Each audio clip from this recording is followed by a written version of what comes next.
2x जमा 4 बराबर x वज़ा 7 हो तो x की कीमत हमें मालूम करनी है। हमारे पास जवाबात दिए गए हैं, वज़ा 15 दूसरा जवाब है 15, तीसरा ऑप्शन है 1/15 और चौथा ऑप्शन है वज़ा 1/15।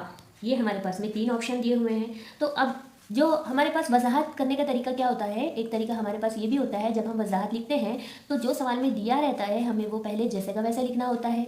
ये हमने लिख दिया x वज़ा 7, ये तो सवाल से हम लेकर आए हैं। जब हम कोसाइन को हल करते हैं तो हमारे पास क्या आ जाएगा, ये 2 का अगर हम 2 को ज़रब देते हैं x से तो हमारे पास आएगा 2x, और जमा का निशान जैसे कि वैसे, ये 2 को 4 से ज़रब दो, 4 का 4, 4 दूनी 8, ये आ गया 8, और इसको ब्रैकेट के बाहर हमें लिखना पड़ेगा।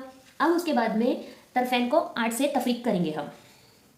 तरफेन यानी दोनों, left hand side and right hand side, दोनों पर हमें एक ही अमल करना होता है, इसीलिए तरफेन को 8 से हम तफरीक करेंगे।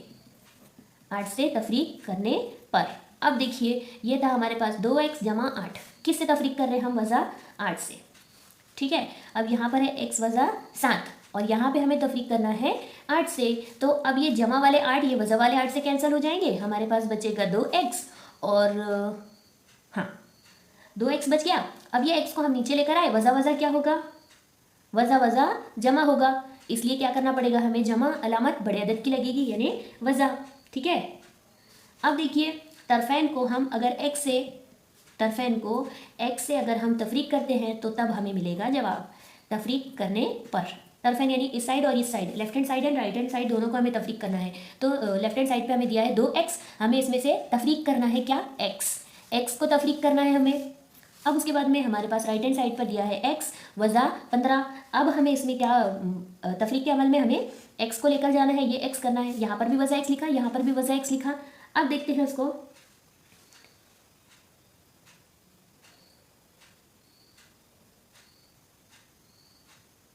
हाँ ये एक x और ये वाला x कैंसिल हो गया, तो यहाँ पर हमारे पास सिर्फ बचा है x, और ये जमा वाले x से ये वज़ा वाले x कैंसिल होगा, इसलिए अब हमारे पास क्या बचा है, वज़ा 15। तो हमारा फाइनल ऑप्शन बचा है वज़ा 15।